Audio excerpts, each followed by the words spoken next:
en fait, c'est d'abord Antonin qui te parle. J'ai un truc à te dire. C'est déjà le 50e épisode de Nouvelle École. C'est la première fois de ma vie que je fais quelque chose aussi longtemps et avec autant d'intensité. C'est la première fois que je produis 50 trucs un peu cohérents. Depuis avril 2017, j'ai sorti un épisode chaque lundi et je suis assez impressionné par tout ce qui s'est passé depuis. J'ai rencontré tous mes héros. Nouvelle École a été écoutée 600 000 fois, a été premier du classement iTunes et ma maman a été fière. Vous étiez 100 à écouter au premier épisode et maintenant vous êtes plein de milliers de personnes que je ne connais pas. Je dis souvent que je fais Nouvelle École pour moi, mais je le fais de plus en plus aussi pour vous qui écoutez, qui m'envoyez des messages et qui me soutenez d'une manière ou d'une autre. Donc merci à tous, encore une fois. Et maintenant, l'épisode 50. Il y a des gens qui me disent avant de publier ma première vidéo, j'attends d'avoir un monteur, j'attends d'avoir trouvé mon style, j'attends d'avoir du beau matos. Je me dis non, t'as pas compris Internet. Bienvenue sur Nouvelle École, le podcast pour sortir des sentiers battus où je vais à la rencontre de gens passionnés au parcours atypique. Cette semaine, j'accueille Ina Mialache, plus connue sous le pseudonyme de Solange. Depuis 6 ans, Solange te parle sur YouTube, elle te parle de la vie, de ses problèmes, de la solitude, de créativité, d'à peu près tout ce qui lui passe par la tête. Tout cela à travers 180 vidéos qui ont été visionnées 40 millions de fois. Solange a écrit 2 livres et a même sorti un long métrage, Solange et les vivants. On parle de création, d'originalité et de comment se protéger de la méchanceté. On parle de satisfaction personnelle et du business de YouTube, de comment gagner sa vie quand on est créateur. Enfin, on parle de comment elle s'organise, de pourquoi elle crée et de comment vous pouvez vous aussi vous lancer. Pensez à vous abonner sur Apple Podcast, sur votre application de podcast préférée en cherchant Nouvelle École, c'est ce qui m'aide le plus. Et si vous voulez les coulisses, le backstage, ce qui se passe derrière la scène, vous pouvez vous abonner à Nouvelle École sur Instagram. C'est _ Nouvelle École tout attaché, _ ça veut dire le tiret du bas. Bonne écoute. Oui, écoute, faisons un mix. Ah, on fait un mix? Ah bah pourquoi pas, je sais pas. D'accord. Comme ça alors, tu seras tout perdu, ce sera mignon. Donc je suis avec Ina Mialache, on dit comme ça? Oui, comme ça. Qui fait donc Solange te parle. Et donc Solange, c'est ton personnage de semi-fiction que tu as créé il y a de ça 6 ans, quelque chose comme ça? Oui. Et que donc tu as créé et que tu as surtout développé sur YouTube. Et que moi j'ai découvert complètement par hasard il y a quelques mois. Je sais pas, je suis tombé sur ta vidéo sur l'importance de se dire je t'aime. Ah. Et j'étais là, mais c'est vrai, elle a raison. Et après, je me suis dit, super, je vais aller voir les autres vidéos. Et j'ai adoré les vidéos. Et du coup, j'ai vu plein de vidéos. Et après, j'ai acheté ton livre, qui est en fait les vidéos... qui est juste là. Oui, celui-là. Qui est en fait les vidéos retranscrites, parfois un petit peu changées. Ouais. Donc c'était bien. Et en plus, j'ai trouvé que c'était sympa de le lire de l'avoir en papier. C'était un peu une expérience différente de tes vidéos. Et donc j'ai vu, et t'as aussi fait un DVD qui s'appelle Solange et les vivants, que t'as tourné il y a longtemps et qui est sorti. C'est un film qui est sorti en salle, en mars 2016.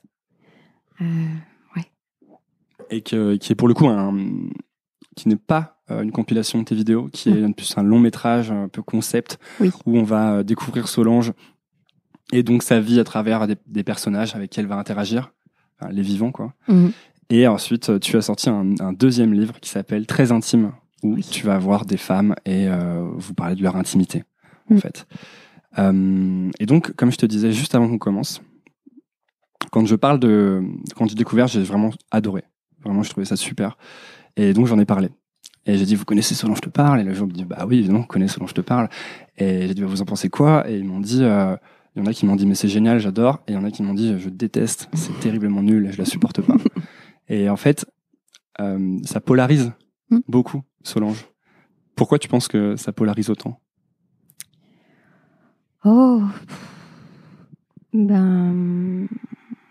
Je sais pas si je suis la meilleure personne pour répondre à cette question, mais j'ai une identité un petit peu... déjà, j'ai une façon d'être, de parler, de bouger... qui énerve. Il y a des têtes qui vous reviennent pas. Donc moi, je crois que j'ai une tête qui revient pas. J'ai pas la tête que tout le monde aime. J'ai une tête qui fait... Il y a des têtes que tout le monde aime?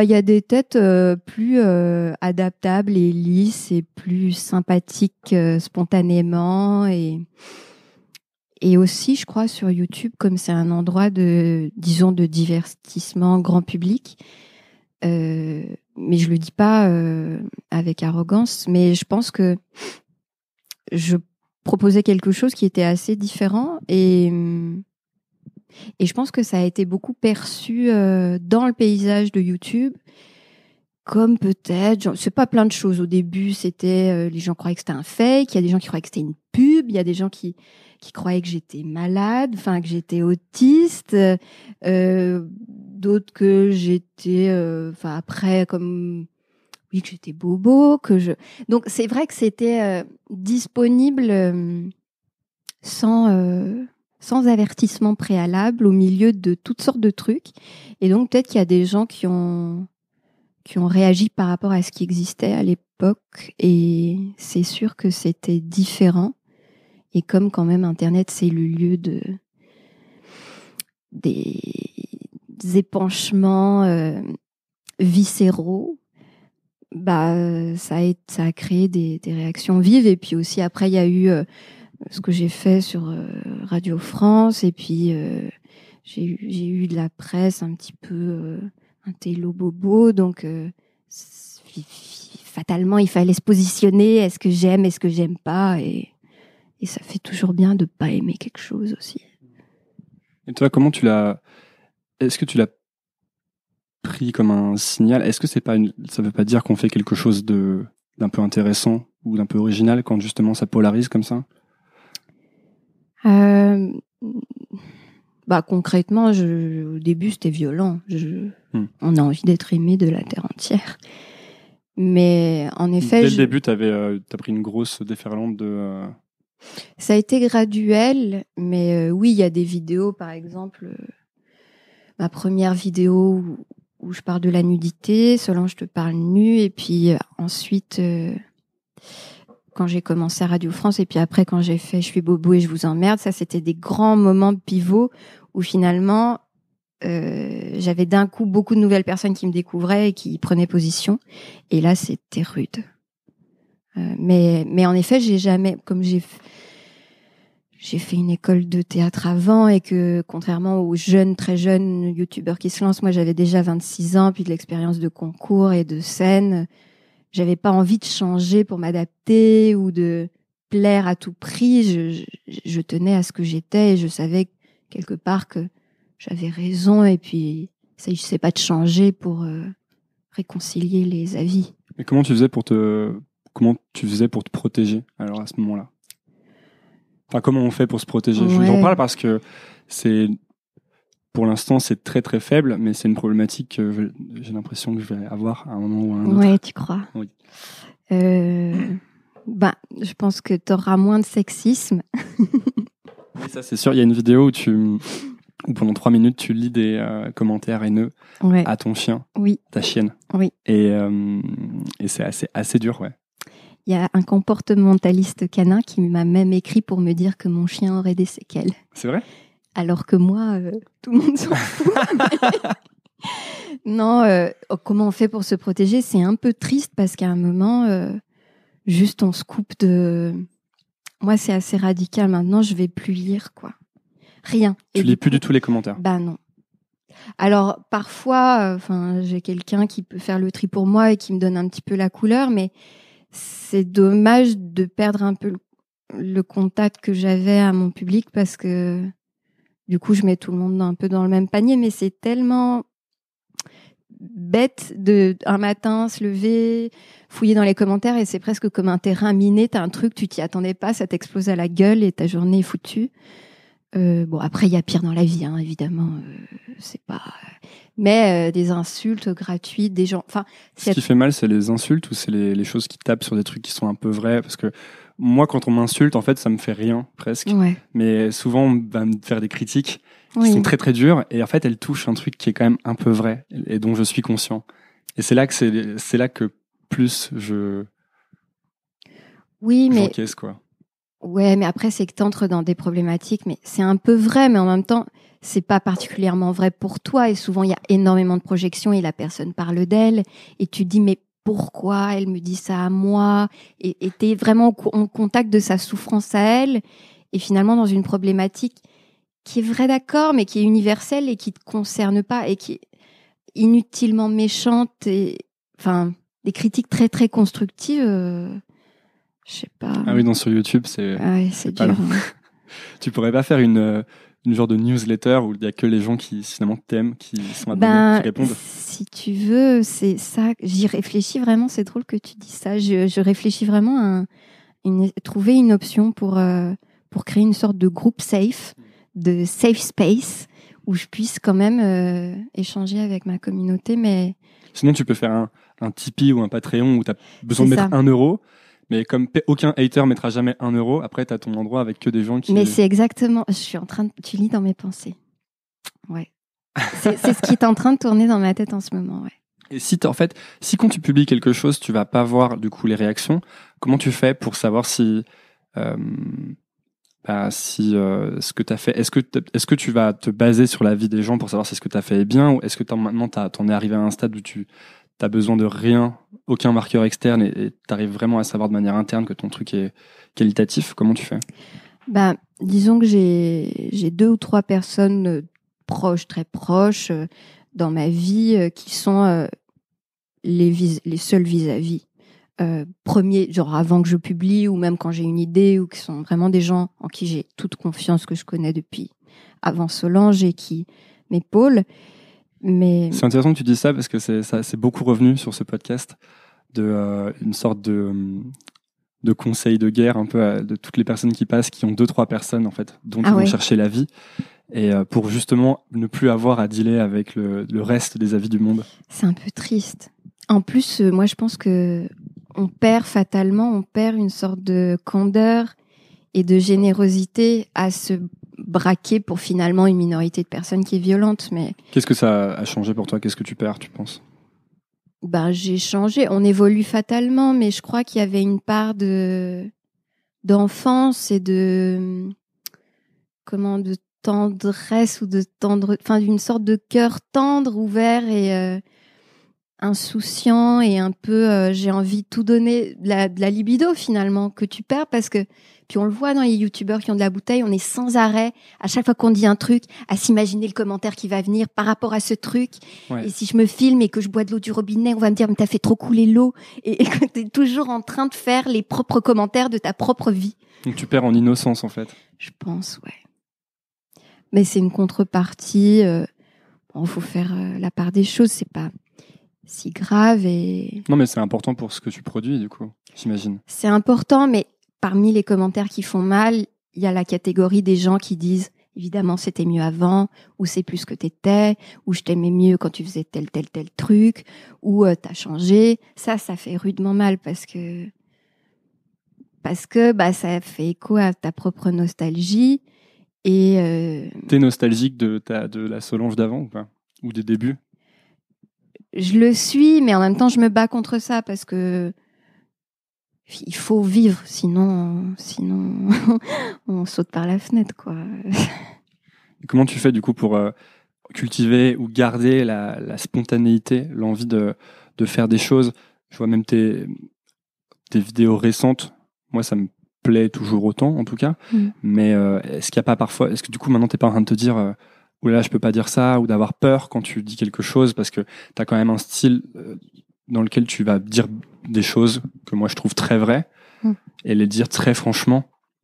Et en fait, c'est ça qui fait que les vidéos sont impactantes. Je pense qu'à chaque fois, tu vas dire des choses très vraies que moi j'aurais peur de dire, par exemple, souvent.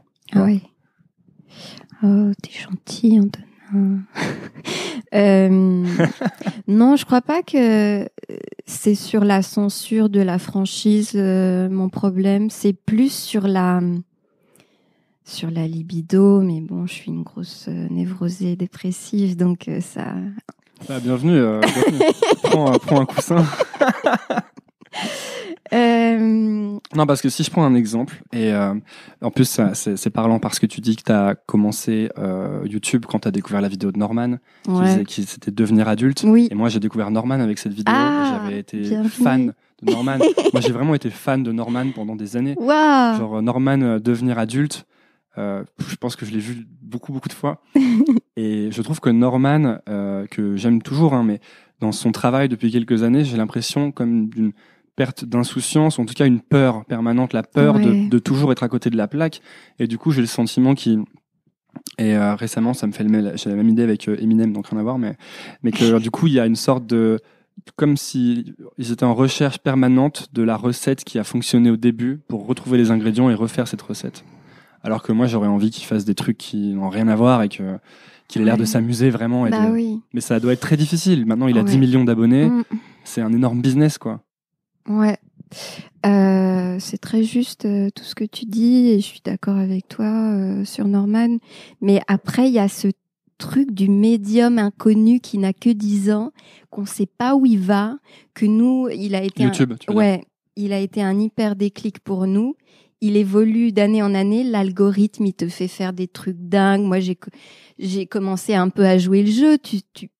Fatalement, tu baignes là-dedans, tu te dis quel genre de titre il faut faire maintenant, quel genre de miniature. Ah, genre 62 choses sur Solange que vous ne connaissez pas Oui, quelque part, tu dois t'adapter au médium parce que quand même, tout artiste a envie que son travail soit vu. Et quand tu sais que tu fais une chose de qualité, tu disais maintenant, comme tu lis pas les commentaires, comment tu fais pour savoir? C'est malheureux, mais il y a les chiffres. Oui, je suis content que tu dises ça parce que souvent, on entend beaucoup... il faut pas penser à ce que les autres vont penser de ton travail. Oui, d'accord, mais c'est dans une certaine mesure parce qu'aucun artiste a envie de produire un truc qui ne sera jamais vu, jamais lu, jamais écouté. Alors s'il y a des artistes qui sont comme ça, je les envie. C'est des saints. Il y en a comme ça? Oh, je pense qu'il y en a qui bricolent dans leur cabane et ils sont heureux. Mais ouais, ça m'intéresserait d'en rencontrer pour ton podcast. Ouais, j'ai toujours l'impression que l'art c'est un truc destiné aux autres, quoi. C'est et peut-être qu'il y a, je vais pas rentrer dans je pense que je vais dire des bêtises si je commence à rentrer dans ces catégorisations, mais quelle était la question que je t'avais posée? Quelle était ta question, Norman? Non, on disait que en effet, il fallait que tu puisses voir ce que pensaient les gens de ton travail. Oui, et la perte d'insouciance. C'est cette grande inconnue. Pour moi, c'est pas un business, YouTube. Et là, après 6 ans, quand même, tu te dis, j'ai ce capital, j'ai créé cette valeur, j'ai créé ces 180 vidéos. Pourquoi tu dis que c'est pas un business, YouTube? Pour moi, je n'en vis pas. Alors, ça m'a permis de faire plein de choses, mais je n'ai jamais tout misé sur les revenus publicitaires de YouTube, soyons concrets. Et maintenant, j'en suis à un point où je me demande quoi faire de cette valeur que j'ai créée. Et qu'est-ce qui est acceptable éthiquement vis-à-vis de ma communauté, de mes propres valeurs et de mon avenir. C'est-à-dire que quand on regarde la page des tendances sur YouTube, je sais pas si tu es allé voir. Je suis allé voir. Je vais pas mépriser mes confrères, mais je vois pas ce qu'une de mes vidéos ferait là. Ce serait bizarre. Je me le souhaite, hein, mais donc où est ma place? Et est-ce que c'est pas un peu un thème récurrent, ça, dans ton parcours? Oui, oui, dans ma vie, dans sûrement ton public aussi. Tout le monde, enfin, une génération, je pense que les gens qui nous regardent et qui sans doute t'écoutent se posent cette question-là. Quand maintenant, on sait qu'on peut pas choisir une carrière, on n'est pas aidé pour choisir ses études, on n'est pas préparé à ça, on peut pas faire un choix et s'y tenir, on va en faire 42 et le monde va changer, les technologies. Et je dis des banalités, mais c'est hyper déstabilisant et ça peut créer des réflexes de repli, de dépression, on en parlait, de détresse, quoi. Où est ma place dans le monde et est-ce que le monde a besoin de moi? Franchement, tu regardes la page des tendances, non, je suis pas dans les tendances. Mais est-ce que c'est pas forcément peut-être que tu peux trouver ta niche sans être dans les tendances, en fait? Oui, c'est ce que j'ai fait. Je vais pas pleurer sur mon sort. J'ai vraiment réussi à me créer une petite place. Mais le problème de ces plateformes, c'est que moi, je l'ai vu. Là, j'ai pris une pause de 3 mois parce que j'avais besoin de souffler. Tu disparais? Ouais, moi, je suis comme ça. J'arrive pas à documenter ma vie en live, de Insta Story, de où je suis, de tweeter. J'arrive pas à documenter ma vie en direct. Et quand je vois les autres le faire, je me dis, mais mince, ils ont un sens que j'ai pas. Comment ils y arrivent? Ils sont les CEO de leur vie. Et qu'est-ce qu'ils ont que j'ai pas et j'ai dû rater un mémo quelque part, mais Tout dépend de, en fait, quel est le but que tu poursuis, en fait. mais c'est compliqué d'avoir un objectif quand on ne sait pas ce que seront nos outils dans un an. Et de se dire où j'investis mon temps, mon énergie. Souvent, quand tu es tout seul, moi, j'ai pas d'équipe. Hein. Là, je suis en train de réfléchir à essayer comment. Je suis pas, tu vois, je génère pas des fonds. Donc, c'est quoi les modèles économiques qu'on doit se créer, quoi? T'as sans doute ces mêmes questionnements-là, toi. Ah ouais, bah, j'ai juste pas de modèle économique. Moi, pour l'instant, je suis encore au stade où je fais des petits boulots de freelance à côté, quoi. Ouais. Mais en fait, j'ai presque envie de dire ça me va bien parce que tout à l'heure tu disais qu'est-ce qui est éthique par rapport à ma communauté. Et j'allais te demander d'ailleurs qu'est-ce qui n'est pas éthique, mais parce que moi j'ai beaucoup d'idées de choses qui ne sont pas éthiques pour le mien. Mais en fait, moi j'ai un petit problème avec ça. Je crois que je suis un peu trop radical sur. J'ai tellement peur de mettre la main dans l'engrenage même de la publicité, tu vois. Mais t'as un background aussi que j'ai pas moi. De tes études. Ah oui, ouais. Moi parfois. L'éthique. Moi, je vais pas vendre des trucs, quoi. Tu veux dire, tu veux pas vendre des t-shirts Solange? Non, alors des produits dérivés, il faut trouver lesquels. Ça, je suis pas fermée. Mais et des sponsors non plus, mais lesquels, quoi. Les bons. Des gens qui font des choses que tu aimes bien, en fait. Oui, ça serait plutôt des services ou de la culture, mais je vais. Par exemple, tu pourrais. La dernière fois, tu parlais de. Merci pour cette vidéo où tu parles du fait que tu vas écrire 500 mots par jour. Ah. Et en fait, tu donnes ce logiciel. Je vais encore oublier le nom. Quel est le nom? Cold Turkey. Cold Turkey Writer. Eh ben, je l'ai téléchargé et c'est génial. Ah ouais, c'est top. Ça fait depuis toute ma vie que je cherche un logiciel comme ça. Donc, par exemple, ça. Ouais. Ah bah ouais. Mais je sais, tu vois, même moi, je suis tellement nulle avec l'argent que j'en suis au point, je me dis, mais combien je demande, comment je fais, je suis au point zéro du truc, quoi. Ouais, mais c'est pour ça que je parlais de, tu sais, quel est l'objectif? Tu disais, il y a des gens qui maîtrisent hyper bien Instagram, les stories, l'instantané, ils sont CEO de leur propre projet. Ouais. Mais en fait, je pense qu'il y a peut-être des gens qui veulent avoir un énorme projet gigantesque qui fait plein d'argent, et puis il y a peut-être des gens qui veulent juste pouvoir acheter quelques grains de riz et écrire ou faire de la peinture, tu vois. Donc je pense qu'en fait c'est ça le. Moi je sais pas encore en fait. Je sais pas encore ce que je veux vraiment. Il y a des jours où je me réveille avec des envies de construire un empire. Il y a des jours où j'ai juste envie de me faire cuire des pâtes et de regarder un film. Donc mais je pense que moi, c'est ça la réflexion que j'essaye d'avoir sur parce que du coup, après, ça détermine tout ce que tu vas choisir, toutes les décisions que tu vas prendre. Tu vois, t'es pas obligé de faire des stories toute la journée, de faire grossir ta communauté Instagram si tu t'en fous ensuite de. Mais c'est drôle que tu parles d'empire parce que je me suis quelquefois entendu dire l'empire Solange. Ah ouais? Oui. Par rapport à tes différentes activités, c'est ça? Oui, par rapport à je sais pas si tu connais cette chaîne YouTube et puis cet homme qui est Alain de Botton qui a créé The School of Life. Je connais le nom, en fait, j'ai jamais regardé. Alors c'est super, c'est de plus en plus gros, c'est vraiment une école mais pour adultes où on apprend l'intelligence émotionnelle et puis on étudie la philosophie, la littérature, l'être et je recommande à tout le monde d'aller voir la chaîne YouTube The School of Life et c'est vrai que c'est quelque chose. Je me rapproche vraiment de cette démarche-là, en fait. Ça recoupe vraiment mon projet de départ qui était d'aider à vivre, d'apporter du réconfort, parce que c'est ce qu'ont fait pour moi les artistes que j'aime et qui m'ont inspirée. Donc, mon projet de base, il est assez abstrait. Donc, tu le savais dès le départ que c'était ça ton objectif quand tu as commencé Solange?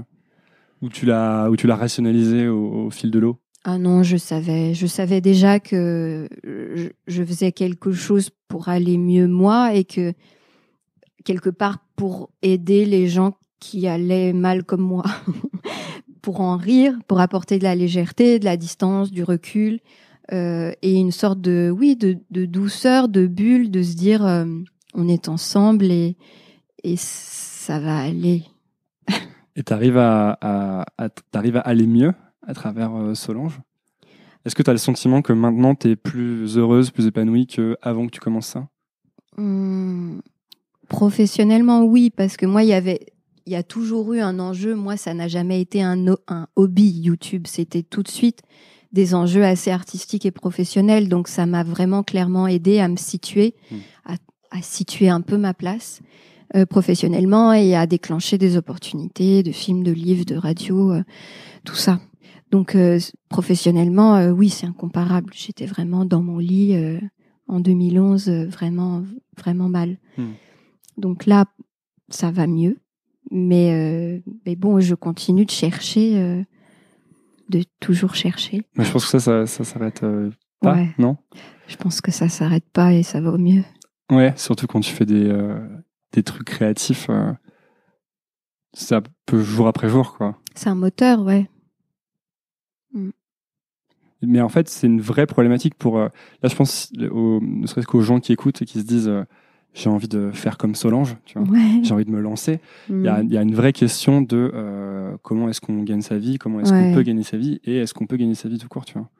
C'est drôle parce que je suis en train de lire Big Magic de Elizabeth Gilbert, celle qui a fait Mange, Prix, Aime. C'est un livre de développement personnel sur la créativité et je le recommande vraiment à tout le monde. Et elle a une vision assez pragmatique du truc. Elle déconseille, si on part, là, si aujourd'hui on se lance, de miser tout de suite, de vivre de sa création. Pour la protéger, en fait. Pour protéger cet espace-là. Elle dit oui, faites des petits boulots, en gros. Moi, ce que j'ai pratiquement jamais fait. Et d'ailleurs, une question par rapport à ça, c'est, je suis assez d'accord avec cette histoire de pas mettre d'impératif financier sur ce que tu fais. Parce que d'ailleurs, si je l'avais fait, je pense que j'aurais arrêté parce que tout de suite, ça enlève tout le fun et tout l'amour de ton projet. Mais du coup, je parlais avec un ami récemment qui, lui, travaille sur un projet, mais qui prend un peu la pression familiale, etc., de faire un vrai boulot, ce genre de choses. Et on se demandait s'il vaut mieux... Est-ce qu'il vaut mieux, parce qu'il a un diplôme d'une école d'art, il dessine très très bien, donc, est-ce qu'il vaut mieux prendre un travail où tu dessines mais c'est pas vraiment ce que tu voulais faire, tu vois, donc tu dessines un peu toute la journée des trucs, tu fais du graphisme mais c'est pas trop ce que tu voulais faire, ou est-ce qu'il vaut mieux et ensuite faire ton projet en fait, ou est-ce qu'il vaut mieux prendre un job à la con mais qui n'a vraiment rien à voir, genre vendre des burgers, pour ensuite avoir en fait tout ton cerveau ou toute ta créativité pour ton projet, tu vois? Je crois que c'est des réponses perso, hein, mais je serais tentée par la deuxième option. Tu prendrais plutôt le côté... Mais j'en sais rien. Les parents, c'est chiant. Les parents. Non, je pense qu'il faut peut-être tester les deux. Non, j'ai vraiment pas la solution. Moi, j'ai plutôt fait le truc qui ressemble à. Et ça t'enlevait pas l'envie de faire ton truc artistique derrière?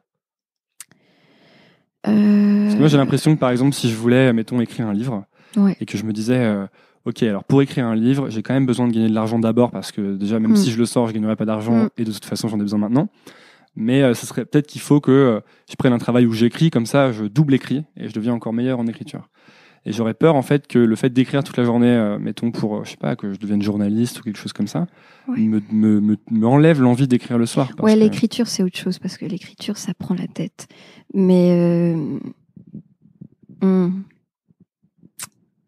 pense que c'est aussi un contexte qui t'inspire et des gens. C'est être dans un contexte que ton petit boulot, parce que des burgers ça pue, non? Tu rentres, tu pues. Je sais pas. Non, mais ça peut être autre chose, quoi. Ça peut être passer tu vois. Mais ça, je pense qu'au fond de toi, tu le sais, non? Toi, t'hésites vraiment entre l'un ou l'autre? Ah non, mais moi, de toute façon, j'essaye de travailler le moins possible. Hein. C'est juste, On est d'accord. C'est juste ma problématique à moi. Mais... faut compter ses grains de riz. Ouais, voilà, c'est ça. Mais en fait, je pense que y a vraiment, moi, j'essaye vraiment d'être le plus minimaliste possible. Ouais. Comme ça, j'ai le besoin de travailler le moins possible. C'est ça. Et le plus longtemps ça dure, et le plus longtemps je peux faire une nouvelle école sans... On est d'accord. Ouais. Voilà. C'est pareil, j'ai peu de besoins et ça me... Ouais, mais tu disais ça, mais ça avait l'air de t'inquiéter le fait que du coup tu saches pas en termes de business que ça peut donner sur le long terme ou si tu peux, tu vois. Non, mais c'est vrai que je m'en veux un peu. C'est un aveu de réfléchir en termes de carrière aussi. De me dire, c'est peut-être mon insécurité personnelle qui me dit, ok, t'as fait ça, mais et après, quoi? So what? Et maintenant quoi? À chaque fois que tu fais un truc, t'es toujours dans l'insatisfaction un peu? Ouais, c'est nul. Hein. Mais c'est un peu tout le monde, non? Je connais pas grand monde qui fait des choses. Ouais. Ah bah, la dernière fois, je sais pas, je crois que je connais pas grand monde. Ouais, parce que je crois que ce qui est appréciable, en fait, c'est pas tellement le moment où tu sors le truc, c'est plus le moment où tu le fais, non? Non, en plus, pas pour moi. Moi, c'est l'idée, c'est plutôt l'idée. Et après, oh là là, faut le faire maintenant. Et tu vois, tu es en train de le faire et tu as déjà eu l'idée, tu l'as déjà tout vécu dans ta tête et tu dois te retaper le boulot alors que tu l'as déjà traversé mentalement et c'est fatigant. Et après, ça sort et t'es... Non, mais je pense que l'insatisfaction est répandue, t'as raison. Et surtout aujourd'hui où tout est très instantané et quelque part, c'est déjà sorti qu'on est passé à un autre truc, quoi. C'est le zapping permanent où... Moi, tu vois, j'ai presque peur de parler 2 fois de mon livre, même si j'ai mis 1 an à le sortir, parce que quelque part, je vais saouler les gens avec ce truc, quoi. C'est compliqué aussi. Et puis toute la grande question de comment promouvoir ces trucs quand on n'a pas forcément d'intermédiaire, quand tu es tout seul dans ton équipe, que t'as pas d'agent, enfin j'ai un agent mais il m'est pas très utile, enfin t'as pas de producteur, t'as pas de, tu vois, t'as pas, quand tu sors un film, il y a le glamour du fait que t'as eu le réalisateur, t'as eu le chef opérateur, t'as eu les directeurs de casting, tout le monde est passé au tamis et donc la star elle est intacte, elle a rien, enfin tu vois, elle est loin du public. Moi, c'est moi qui me prends le salope le matin en pyjama, quoi. C'est moins glamour. Et qu'est-ce que tu rêves de faire, en fait, toi? Est-ce qu'il y a un truc où tu te dis, faut que je fasse ça, c'est mon projet ultime? Mais honnêtement, j'ai très envie de m'entourer maintenant. J'aimerais bien avoir une petite... même une assistante. Je dis assistante parce que je pense que ce serait plutôt une fille, mais ça, il me semble que ça me redonnerait un coup. Tu vas peut-être recevoir des emails. Ouais. Bah, écoute, pourquoi pas. je réfléchis à ma petite annonce depuis quelques semaines. Mais je vais recruter bientôt, je pense. Parce que pour moi, c'est vraiment de sortir de ma solitude et d'avoir un vis-à-vis et quelqu'un. Ça m'excite bien. Ouais. Donc en fait, t'es vraiment solitaire comme Solange. Ouais. Il y a une phrase. En fait, là, je voulais tester un nouveau truc que je n'ai jamais fait dans Nouvelle École, mais comme. Et d'ailleurs, je pense que tu testes aussi plein de nouvelles choses parce qu'il ne faut pas s'ennuyer avec ce qu'on produit. Moi, quand j'ai vu ton film et toutes tes vidéos, il y a plein de phrases que j'aime bien alors que j'ai notées, tu vois. Et par exemple, je voulais te lire cette phrase et que tu me dises que tu m'en dises un peu plus sur la phrase. Et la phrase, c'était « La solitude m'évite les compromis qui, si je m'y soumettais, finiraient par émousser mon libre arbitre. » Ouais, bah tu vois les têtes qui font bien aux gens là. Tout à l'heure, je parlais des gens qui ont la tête que ça passe partout. Bah moi, j'ai tendance à dire, je crois pas que en eux-mêmes ils font des compromis, mais non, en fait, c'est juste que je suis chiante, je crois. Je suis difficile et t'as pas envie de faire semblant? Ouais, c'est fatigant, ça me prend la tête. Mais je sais que du coup, je suis pas toujours de bonne compagnie. Hein. Ouais. Et du coup, comment tu fais pour... Est-ce que tu essayes de combattre l'insatisfaction et de trouver des systèmes pour justement être un peu satisfaite? Combattre l'insatisfaction par rapport au travail? Ouais, parce que pareil, pour te donner un exemple, moi je sais que je suis vraiment un éternel insatisfait, c'est ancré quoi. Et pareil, je peux vraiment sortir un épisode de podcast qui éclate tout en termes de chiffres, de machin, etc. Et être content 1 seconde et ensuite être là, mais en fait, on s'en fout, c'est nul, faut faire le prochain, faut que ce soit. Et du coup, je fais des choses. C'est-à-dire, par exemple, je ne vais plus du tout voir les stats, quasiment quoi. Je vais presque plus voir le nombre d'écoutes, les machins comme ça. Je vais les voir 1 fois par semaine parce que je vais les noter parce que je vois ensuite comment ça grossit quand même. Mais je me force à pas y aller. Je me force à pas aller voir s'il y a eu des likes sur Facebook, à pas, tu vois. Bah c'est bien. Mais oui, mais #MeToo. comment on fait. Mais je crois que justement, s'entourer, c'est peut-être aussi la clé. D'avoir un noyau de... Encore une fois, c'est la complexité du modèle économique, mais je pense que devoir quelque chose à quelqu'un, tu vois, par exemple, si j'étais accompagnée, je pourrais pas à plein temps, mais de me dire quelque part, maintenant, je fais aussi les choses pour toi, assistante imaginaire. De s'oublier un peu, tu veux dire? Ouais. Et que ça devienne une histoire de...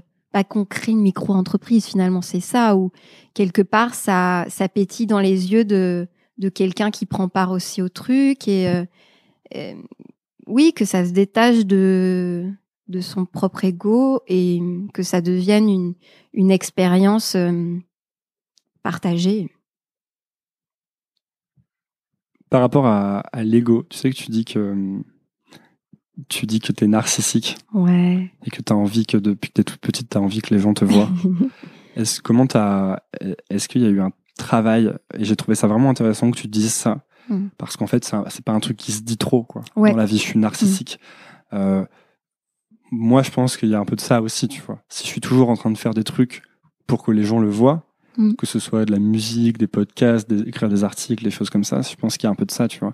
Et en fait, plutôt que de dire mais non, je suis pas comme ça, c'est pas vrai, peut-être que c'est plus sympa, en tout cas pour soi, de l'accepter. Ouais. Et toi, est-ce que ça a été un processus? Est-ce que tu savais ça depuis le départ et tu l'assumais depuis le départ, ou est-ce que tu as dû justement comment dire, faire un peu apprendre à te connaître et à faire la paix avec ces trucs-là?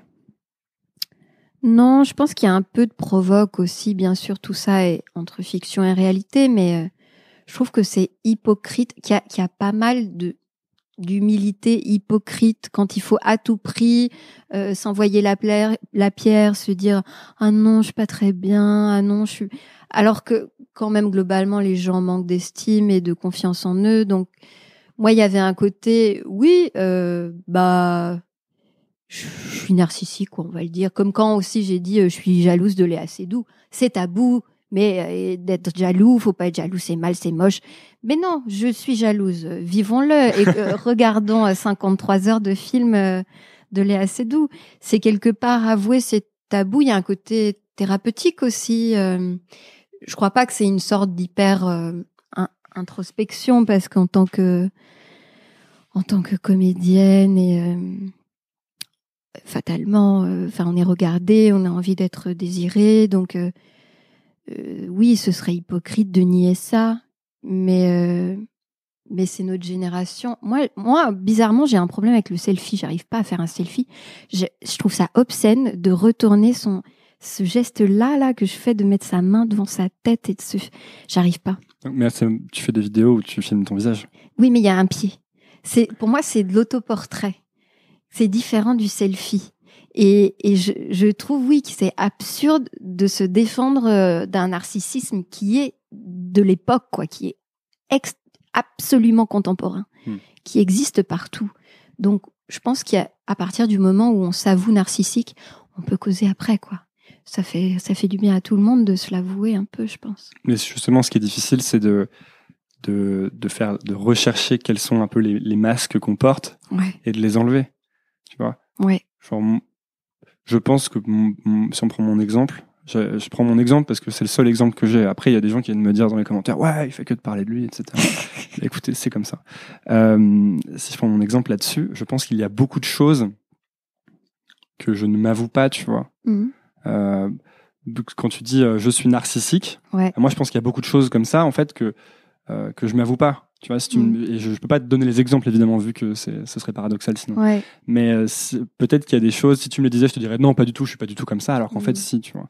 Et je pense que c'est intéressant de mettre en place une démarche justement pour aller voir quels sont ces masques ou quelles sont ces choses qui font peur, pour avoir plus confiance en soi, tu vois. Mais c'est comme Bobo, hein. Comme Bobo, ouais. C'était accepter d'être Bobo. Cette vidéo, c'est la seule où c'est une vidéo où tu dis je suis Bobo et je vous emmerde. Bah ouais. Parce que tout le monde, je me disais, mais tout le monde se défend d'être Bobo. C'est encore une fois une hyper grosse hypocrisie. Je vais dire, bon, écoutez les gars, je vais le faire. Je vais me relever les manches et je vais le dire. genre je suis bobo. Je le suis, c'est bon.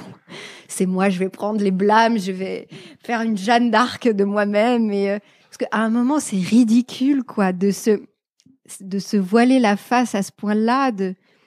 C'est braver un tabou, finalement. Alors, on s'entend, c'est rien du tout. On s'en fout que je sois bobo ou pas. C'est vraiment pas le problème. Mais j'aime bien travailler avec les tabous, en fait. Le truc que personne n'oserait dire, moi, ça me fait un peu kiffer de dire, bah ouais, je suis jalouse, je suis bobo, je suis narcissique. Comment tu fais pour les trouver alors, ces tabous? Bah, souvent, c'est le fait de me sentir seule parce que c'est un truc que j'entends jamais, par exemple. Me dire, mince alors, tout le monde a peur de dire ça. Mais par rapport à mon envie, tu vois, le sentiment envieux. Et vraiment de le dire d'une façon assez candide aussi. J'ai pas attaqué Léa Seydoux, j'ai pas clashé Léa Seydoux. J'ai juste dit, ça m'énerve, j'ai en moi ce sentiment que je n'aime pas, je l'envie, je suis jalouse, donc je vais faire ce travail de performance thérapeutique, de la regarder et d'essayer de traverser ça. Enfin, c'est vraiment, oui, il y a un côté, je vais me dévouer pour. Ouais, tu t'obliges à saigner un peu. Oui, mais sans masochisme. Mais je trouve que c'est excitant de dire quelque chose qui n'a pas été dit, par exemple. Un contre-discours, en fait, de retourner un tabou ou une parole toute faite, consensuelle. J'aime bien ça parce que je vois de la nouveauté, je vois un terrain vierge, donc j'y vais. Et donc c'est pour ça que ça polarise sûrement. Oui, bah oui, parce que les gens sont habitués à dire les bobos, oh c'est les bobos. Enfin, à un moment ils se rendent pas compte, mais ils sont un disque qui tourne rayé, quoi. Du coup, tu penses que pour quelqu'un qui veut se lancer, mettons, c'est une bonne façon de trouver des choses originales à faire, d'aller dans ces endroits qui gênent un peu, ah c'est sûr qui te font te sentir mal à l'aise. Ouais, c'est original, mais s'il commence par ça, c'est peut-être violent aussi. Mais aussi, c'est un mec, ça passera mieux. Mais de toute façon, la violence va arriver à un moment, donc. Oui, après, c'est pas la provoque pour la provoque. Si tu veux, moi, mon message, il était, enfin. T'as pas peur parfois quand tu sors un truc justement sur un sujet comme ça? Mais tu trouves ça très très subversif, non. toi? Je parle pas du bobo, Ouais. je parle pas d'un exemple précis, mais est-ce que cette démarche-là te fait pas peur quand tu vas sortir quelque chose? Non, ça m'excite. Ouais, non, vraiment, ça m'excite parce que oui, bah, il faut bien un petit peu des récompenses. Le côté, tu sais que ça va secouer la fourmilière, quoi. Tu penses que si tu commençais maintenant, tu te lancerais sur YouTube ou pas? C'est une grande question, ça. Oh là, je serais vieille, hein. Je serais vieille. Tu crois qu'il y a un âge limite? Non, je crois mais que McFly et Carlito qui squattent le top sont plus vieux que toi, je crois. Ouais, mais ils ont commencé quand? Ouais, ils ont peut-être commencé il y a longtemps. Parce que c'est ça, c'est plus du tout le terrain que c'était il y a 6 ans, quoi. Je sais pas du tout. Moi, j'ai un peu le sentiment, en regardant que les places sont prises et qu'il n'y en a plus trop à prendre, mais je me trompe peut-être. Bah, il y a de plus en plus de monde, l'algorithme, il est vache. Pourquoi il est vache? Bah, parce que il faut produire énormément pour être mis en évidence. Il faut faire un certain type de contenu. Ça montre aux gens qui regardent ce qu'ils connaissent, ce qu'ils ont déjà vu, ou ce qui ressemble à ce qu'ils connaissent et ce qu'ils ont déjà vu. Donc, c'est dur de percer. Mais il y en a qui y arrivent. Il y en a, je les vois aujourd'hui, ils ont commencé il y a 2 ans. Ils ont déjà eu leur micro-entreprise, leur empire. Il existe. Et moi, je les ai vus passer, là, me passer devant. Et je me dis, mais quoi T'es là? Tu te compares aux autres youtubeurs en fonction de quand est-ce qu'ils ont commencé, etc. Ah bah oui. Enfin, d'ailleurs, je me dis, ça fait 6 ans. Moi, j'ai pas de community manager, j'ai pas fait de sponsor, j'ai pas fait de partenariat. Je sais pas comment tout ça marche. Qu'est-ce qui se passe? Et eux, ils y arrivent. Et ouais. Tu vas au YouTube Space. Moi, je suis allée à un stage là pour les 100 000 abonnés et plus. Mais il y a des gens sont entrepreneurs, c'est bon quoi. C'est impressionnant. Mais du coup, il y a de la place pour les gens qui sont pas entrepreneurs, qui sont plus comme toi? Bah, ça dépend ce que tu recherches. Si tu fais des burgers, moi, je vais regarder tes vidéos. Hein. Le faiseur de burgers qui se lance sur YouTube, écris-moi. Je veux regarder tes vidéos.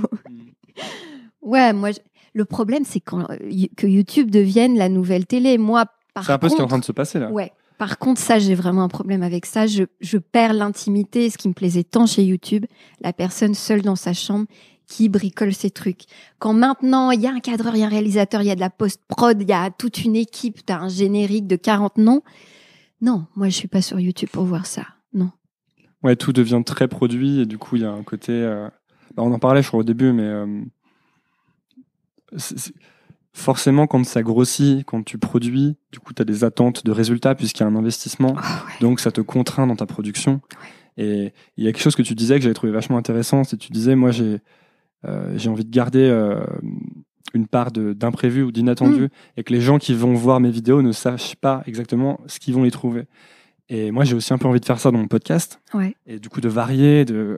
Et en fait, c'est vrai que si tu commences à rentrer dans une logique un peu de rentabilité, puisque tu mets des moyens dedans, tu peux plus vraiment faire ça. Il faut que tu fasses un contenu auquel les gens s'attendent, parce que c'est comme avec Star Wars.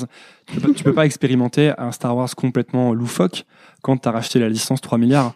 Tu dois sortir le Star Wars qui va au moins rembourser 1 milliard.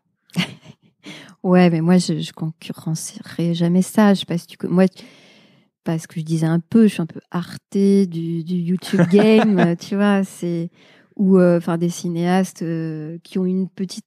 moi, il y a plein de gens que j'ai rencontrés justement au YouTube Space, ils ont jamais vu mes vidéos, mais ils savent qui je suis. Ils disent « Ah ouais, toi, t'es l'OVNI. Alors, j'ai rien vu, mais je sais exactement qui t'es. » Du coup, peut-être qu'il y a une place pour les ovnis, justement, un peu en marge des tendances YouTube, tu vois. Ah j'espère bien, oui. De toute façon, il y en a dans...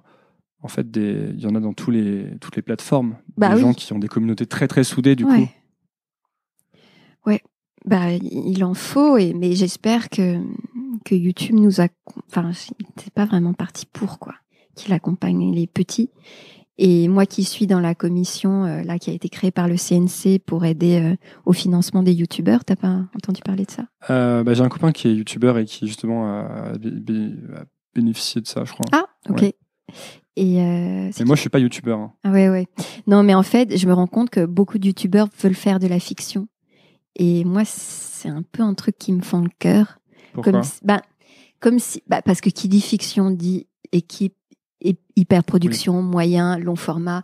Et pour moi, je pense que ça fait rêver des youtubeurs. J'espère qu'ils iront voir leurs rêves et qu'ils en reviendront. Mais je trouve ça dommage que YouTube devienne le lieu finalement de Clermont-Ferrand, de cette espèce de festival de court-métrage où on n'a plus que des trucs de plus en plus formatés, scénarisés, alors que moi, ce qui m'intéressait, c'était la patte de l'auteur, c'était l'intime, c'était le documentaire du réel. Et malheureusement...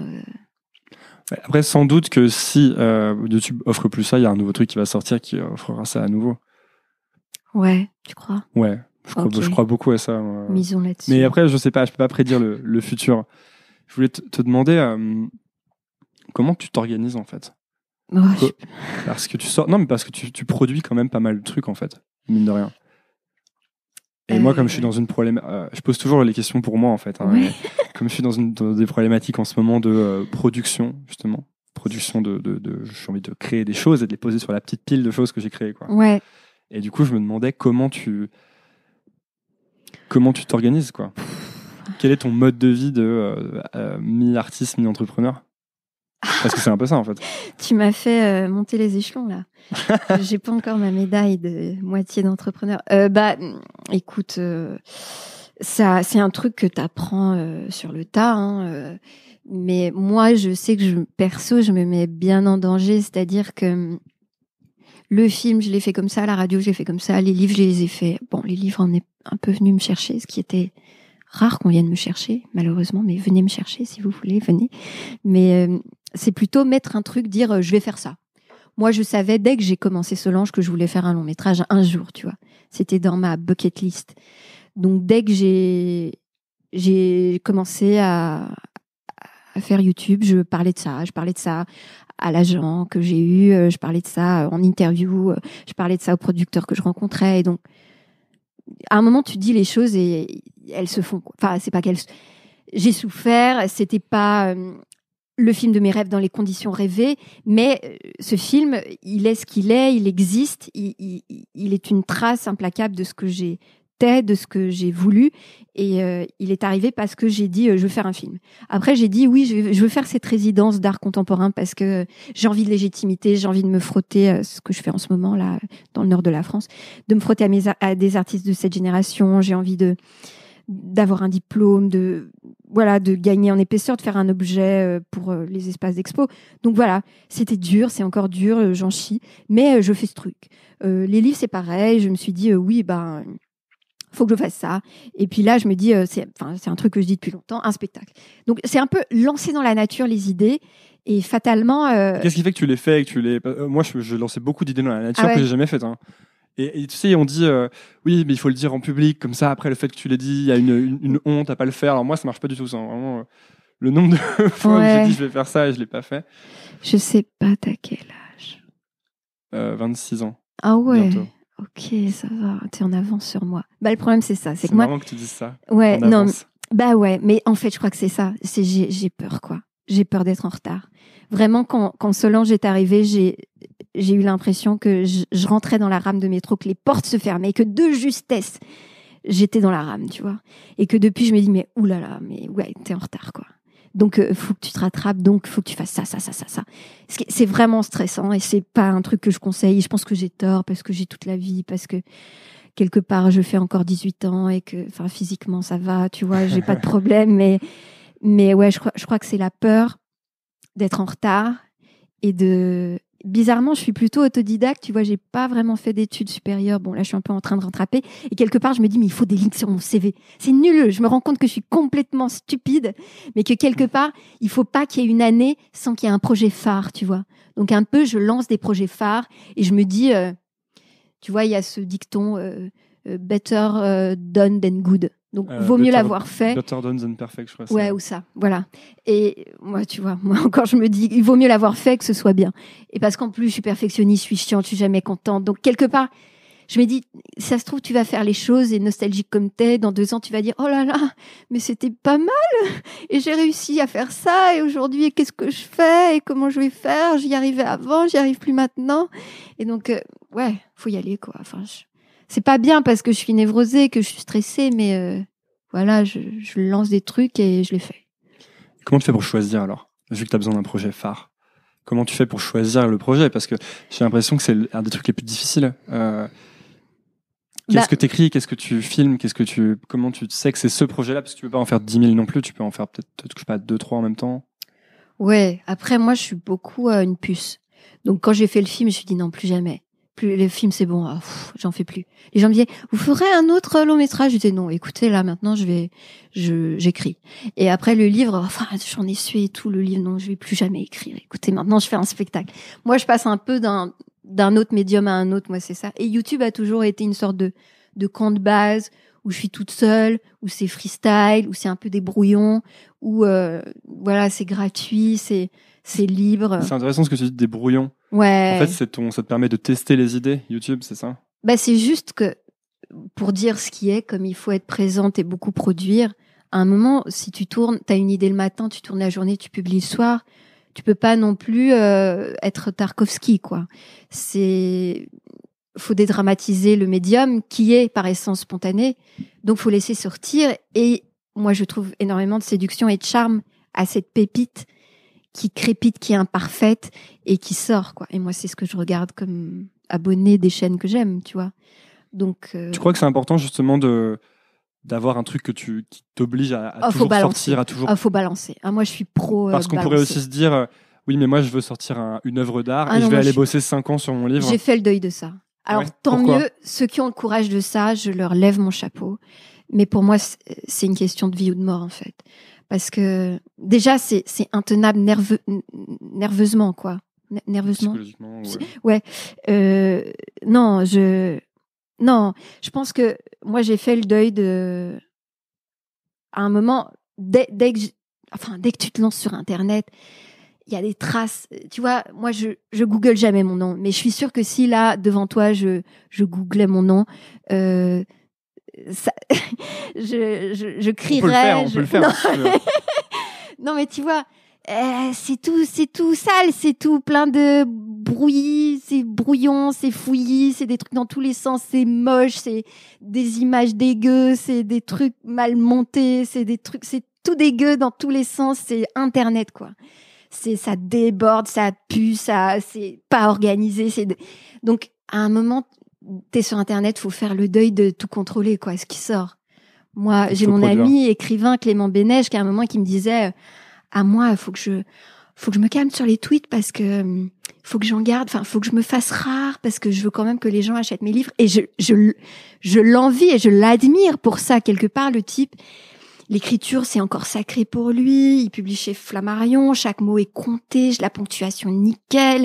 Et il se dit, non, faut que ma présence soit rare, tu vois. Je comprends tout à fait ça. Mais moi, pour vivre, pour continuer à exister, je sais qu'il faut que je me décontracte, quoi. Que je laisse sortir les trucs et que C'est une soupape, en fait. Ah ouais, à un moment. Et encore une fois, moi, je peux disparaître 3 mois, hein. Moi, je suis pas une je suis pas une folle de la publication. Mais j'aimerais laisser sortir plus de choses parce que j'ai pas mal de ratés, des trucs que je retiens. J'en ai des vidéos avortées, des Pourquoi projets. tu les sors pas? Bah parce que Qu'est-ce qu'il fait en fait? Comment tu te dis celle-là je la sors et celle-là je la sors pas? Bah ces fameux amis aussi enfin ces proches en qui je fais confiance et qui me disent bah ça, et c'est très rare qui ont des réactions comme ça, et donc je me dis ça doit vouloir dire quand même que bof. Donc peut-être ça sortira un jour où j'ai vraiment besoin de sortir quelque chose et que j'ai rien.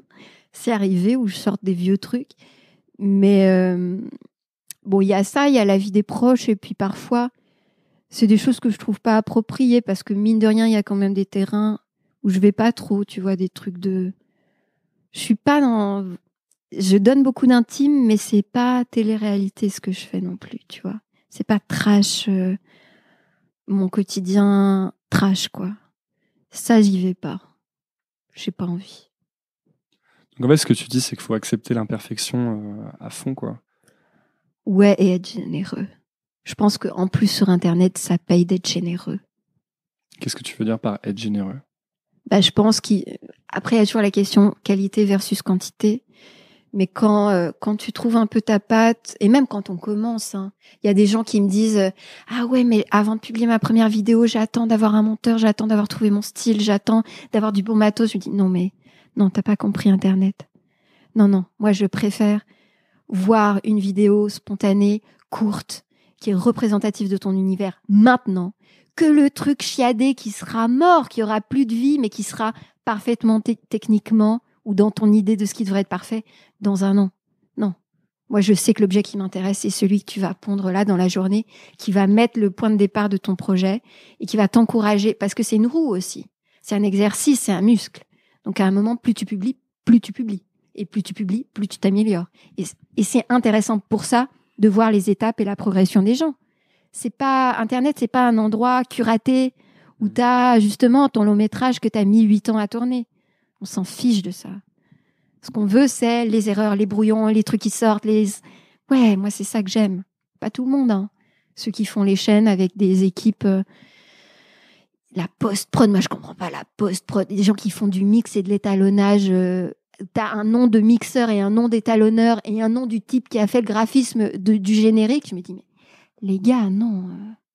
Rien que pour ça, je vais pas voir votre truc. Je veux pas qu'un graphiste fasse votre générique. Je préfère que tu me l'écrives en Times New Roman. Je veux voir que tu t'es fait, tu voulais le sortir vite et que t'as tout bâclé pour qu'il sorte. C'est ça qui m'intéresse. Ouais, mais le fait est que maintenant, la manière dont fonctionne YouTube, ce sont ces trucs-là qui prennent la place sur le devant de la scène.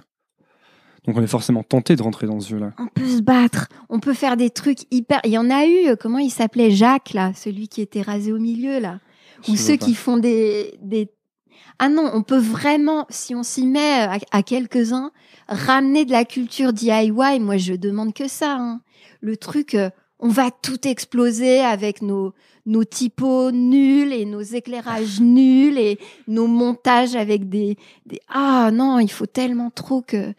ça revienne, quoi, l'esprit de chambre à coucher. Moi, je suis en deuil. Mais en gros, pour démarrer, on a besoin de rien, quoi.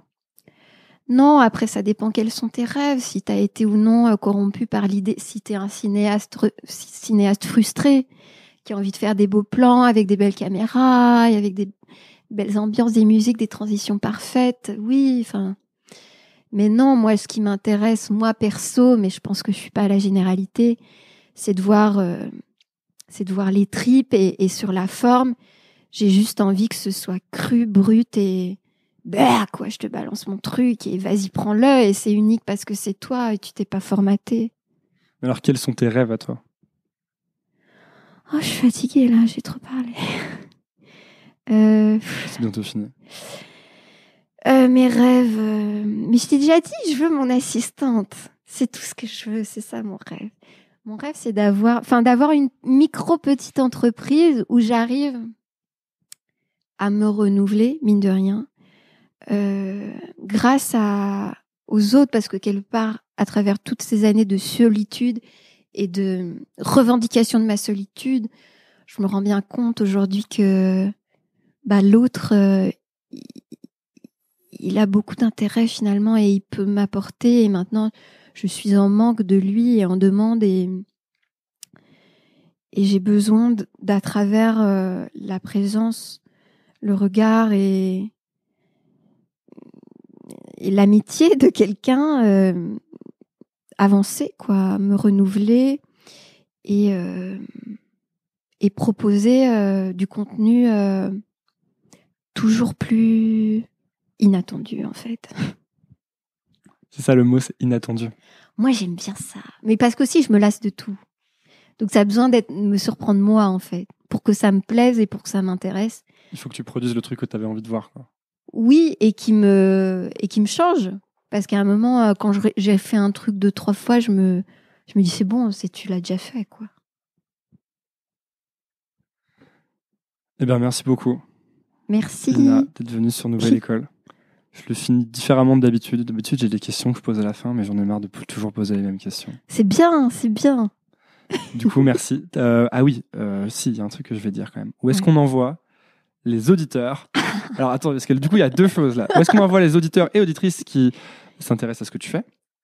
Et deuxième, où est-ce qu'on envoie les gens qui veulent devenir ton assistante? Ok, youtube.com/Solange te parle. Et puis dans la section à propos, il y a un petit mail. Donc c'est une adresse pro. Soyez gentils, mais tout se passe là. Et si vous faites des burgers aussi, ça m'intéresse. Et par quelle vidéo il commence? Alors j'ai une playlist nouveau, commencez par là. Je l'ai fait exprès pour les gens qui tombent dessus. Et si vous êtes plutôt profil arty, il y en a une qui s'appelle Arty. Et si tu devais garder une seule de tes vidéos, tu garderais laquelle? J'ai couché avec Paris. Celle où tu t'allonges dans tous les endroits de Paris? Ouais, j'aime bien. Pourquoi? Parce que quelque part, je suis pas chez moi. Il est 4h du mat. Et je trouve que c'est un peu une performance artistique en voix off. Enfin, dit comme ça donne pas envie, mais je trouve qu'il y a quelque chose de... Peut-être on voit tout mon corps aussi. Enfin, je suis pas nue, hein, calmez-vous. Mais ouais, c'est très physique et intime à la fois. Et dans Paris, et j'ai bravé ma solitude parce qu'il y a quelqu'un qui m'aidait quand même. Et je me mets physiquement en danger. Oui, tu te mets au milieu de la route. Ouais. Et il y a une petite atmosphère rêveuse. C'est une vidéo courte. Hein. Et plusieurs personnes m'ont dit qu'ils envoyaient cette vidéo-là pour me faire découvrir. Et je pense qu'elle est sous-titrée en coréen. Elle est sous-titrée en arabe, en portugais. J'adore ces sous-titreurs étrangers, là. C'est super. Moi, j'ai bien aimé ta vidéo de la question qu'on te pose. Parce qu'avant, pour préparer, j'ai regardé plein d'interviews de toi et plein de vidéos. Et tu dis que t'en as marre que les gens te disent toujours quelle est la différence entre Solange et Ina. Alors, avec les courgettes. T'as fait une vidéo avec des courgettes. Moi, j'ai bien aimé. J'ai montré à ma sœur ce matin avant qu'elle parte. Et elle a dû... En fait, j'ai mal dormi cette nuit. parce que quelqu'un m'a fait boire de l'alcool hier, et donc quand je bois de l'alcool, après je dors très très mal. C'est une grosse erreur. Ne buvez pas si vous écoutez ce podcast.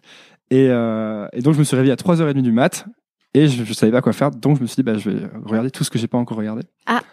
Et il y en avait beaucoup. Et quand ma sœur s'est levée, moi, ça faisait 5 heures que je regardais des vidéos. Je fais regarde cette vidéo. Et bon, c'était pas. Elle a pas compris. Elle était dans son truc, quoi. Elle avait juste envie de manger des tartines. Ouais, pas des courgettes. Ouais, c'est ça. Et merci beaucoup, Ina, Solange, comme on veut, d'être venue sur Nouvelle École. Et puis, bon courage pour ta recherche d'assistante. Merci.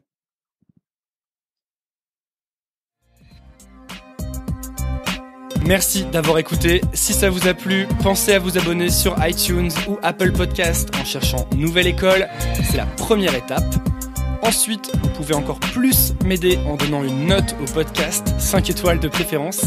Ça se passe dans la section avis de iTunes ou de l'application podcast et ça aide beaucoup Nouvelle École. Vous êtes de plus en plus nombreux à suivre et ça me permet d'améliorer sans cesse le podcast. Merci à tous.